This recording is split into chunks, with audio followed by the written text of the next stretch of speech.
Hello dear students and welcome back to my channel. In today's video I'll explain the most important theory questions for part A. For degree second semester English exam, I have made very easy answers. So in total there are only 6 questions. Explain the concept of decision making. What steps are followed to make a good decision? तो decision making का मतलब है कि आप choose करते हो many options यानी कि बहुत सारे ऑप्शंस में से बेस्ट ऑप्शन। डेली हम अलग अलग चीज़ों में चॉइसेस का सामना करते हैं, हमें चुनना पड़ता है, डिसीजन मेकिंग करना पड़ता है, फैसले लेने पड़ते हैं। कुछ फैसले आसान होते हैं जैसे कि ये डिसाइड करना कि आज आपको क्या खाना है, और दूसरे जो फैसले होते हैं वो काफ़ी सीरियस भी होते हैं। और एक अच्छा फैसला लेने के लिए ये ज़रूरी है कि हमें स्टेप्स पता हो।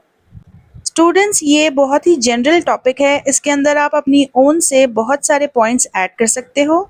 Step number 1, understand the problem, यानी कि हमें क्लियरली पता होना चाहिए कि क्या फ़ैसला हमें लेना है, यानी कि क्या फ़ैसला लेने की ज़रूरत है। स्टेप 2, गैदर इन्फॉर्मेशन, यानी कि हमें अच्छी खासी इन्फॉर्मेशन यानी कि जानकारी हासिल करनी चाहिए। फैक्ट्स, आइडियाज़, सब चीज़ें हमारे पास होनी चाहिए, तभी जाकर हम एक सही फ़ैसला ले पाएंगे। Step number 3, think of all choices, यानी कि जितनी भी चॉइसेस आपके पास है, जितने भी पॉसिबल ऑप्शंस है, उन सभी ऑप्शंस की आपको एक लिस्ट बनानी होगी। स्टेप नंबर 4, कंपेयर ऑप्शंस, यानी कि एक ऑप्शन को दूसरे ऑप्शन के साथ कंपेयर करके देखो किसमें कितने अच्छे पॉइंट्स है और कितने बुरे पॉइंट्स है, यानी कि कौन सा फैसला लेना हमारे हक में ज़्यादा बेहतर होगा, जिससे किसी का नुकसान भी ना हो और काम भी निकल जाए।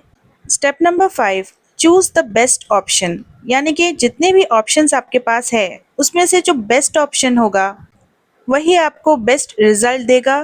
Step number 6, act on your decision, यानी कि जो भी आपने फैसला लिया है उसके लिए जो भी हो सके आप करो।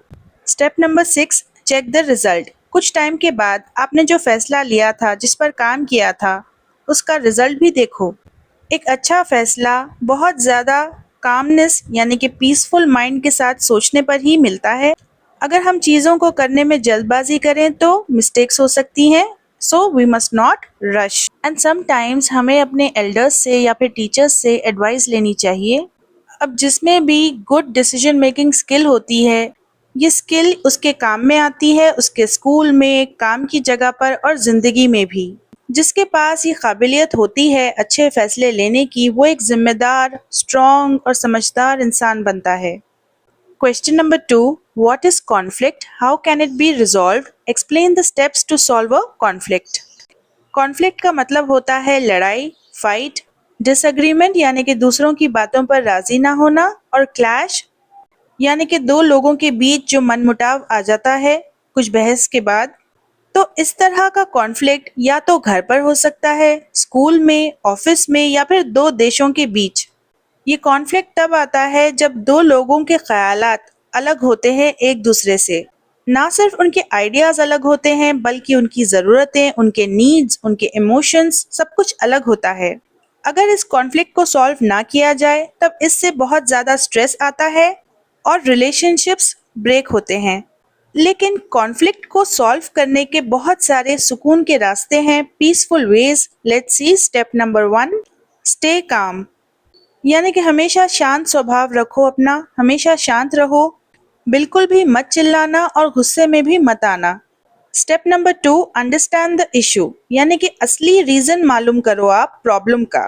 स्टेप नंबर 3, टॉक ऑनेस्टली, यानी कि जिन दो लोगों के बीच झगड़ा हुआ है उन दोनों को आपस में बात करनी चाहिए और एक दूसरे की बात को ध्यान से सुनना भी चाहिए और बोलने का इक्वल मौका देना चाहिए एक दूसरे को। Step number 4, find common ground, यानी कि इस कॉन्फ्लिक्ट को सॉल्व इस तरीके से करो कि दोनों भी पार्टीज अग्री करें, ना किसी का नुकसान हो और ना ही किसी का बहुत ज़्यादा फायदा। Step number 5, think of solutions, आपस में लोगों को डिस्कस करना चाहिए कि क्या चीज़ दोनों भी पार्टीज को खुश कर सकती है। Step number 6, choose the best solution, एक ऐसा आइडिया आप चुनो जिससे दोनों भी पार्टीज की प्रॉब्लम सॉल्व हो जाए।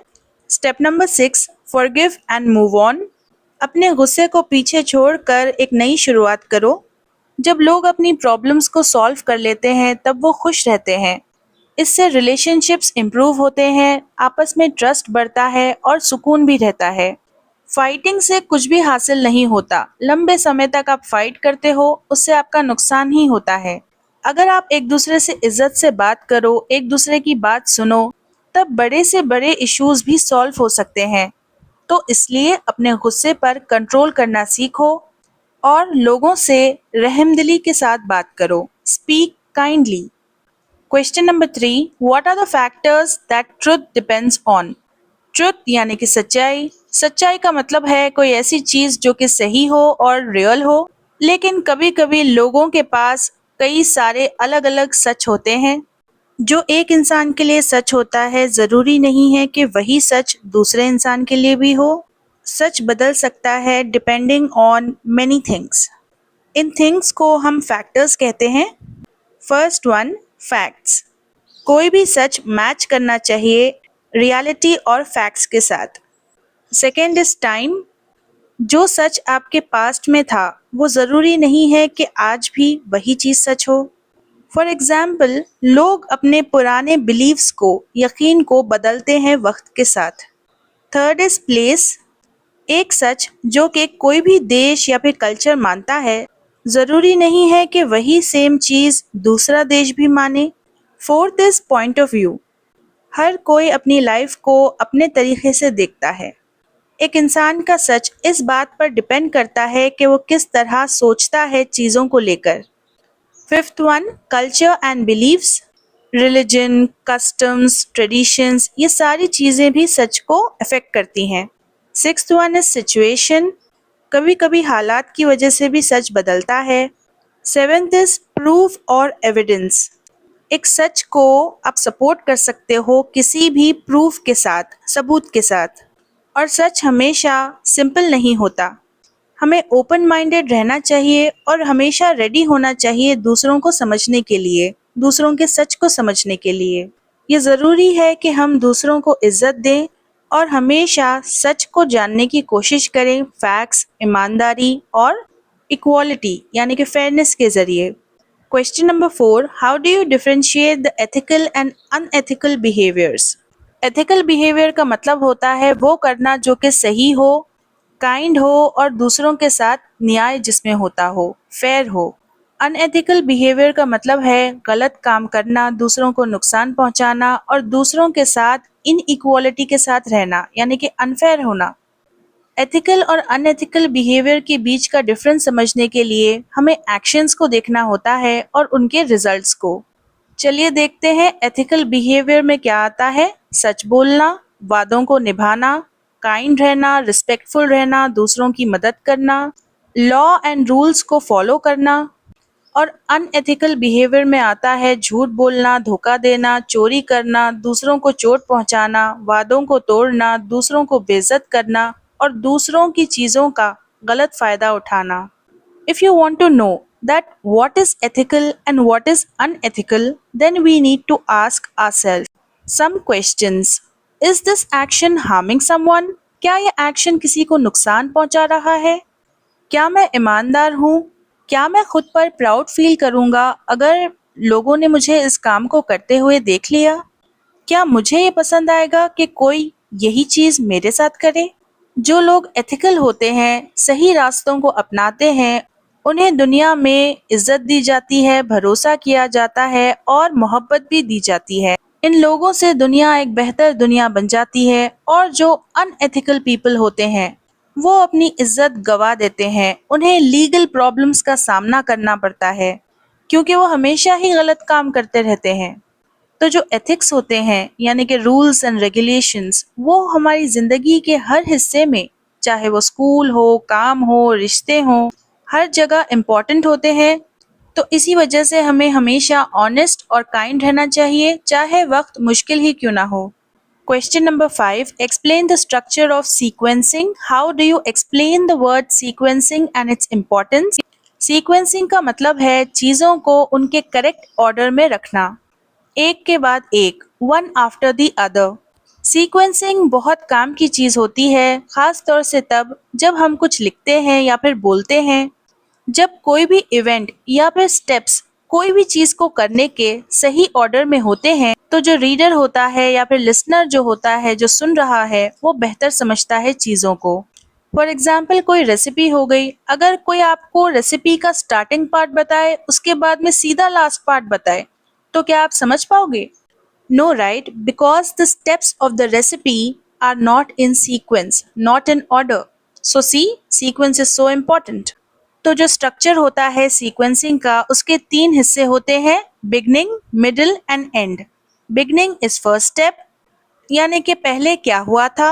मिडिल इज नेक्स्ट स्टेप्स, यानी कि बिगनिंग के बाद क्या हुआ था, what happened after the beginning. And is final step, what was the last thing, आखिरी चीज क्या थी। सीक्वेंसिंग में वर्ड्स का इस्तेमाल किया जाता है जैसे कि first, then, next, after that, finally to show order. For example अगर हम लिख रहे हैं कि किस तरह चाय बनाते हैं तो आपको प्रॉपर स्टेप्स फॉलो करने होंगे। सबसे पहले पानी को बॉईल करना होगा, then you have to add the tea leaves, then sugar, milk if needed, and then finally pour it into a cup. और अगर आप इन सारे स्टेप्स को गलत ऑर्डर में लिखोगे तो कोई भी नहीं समझेगा, नो वन विल अंडरस्टैंड। अब इम्पोर्टेंस क्या है सीक्वेंसिंग की? पहला ये कि इससे राइटिंग क्लियर और आसान लगती है। इससे मदद मिलती है कि हम इंस्ट्रक्शंस और कहानियों को लिख पाएं। ये काफ़ी ज़्यादा यूज़फुल होती है असली ज़िंदगी में कुकिंग करने के लिए, काम करने के लिए और स्टडी करने के लिए। इससे मदद मिलती है कि हम चीज़ों में लॉजिक लगा सकें और अपनी समझदारी यानी कि अंडरस्टैंडिंग। बिना सीक्वेंस के कोई भी राइटिंग कंफ्यूजिंग बन जाती है। अच्छी सीक्वेंसिंग मदद करती है रीडर्स की ताकि वो आपके आइडियाज़ को स्टेप बाय स्टेप फॉलो कर सकें, और ये मदद करती है एग्ज़ाम्स में, इंटरव्यूज़ में। तो हमेशा अपनी बातों को, अपने इवेंट्स को ऑर्डर में रखो, सही ऑर्डर में।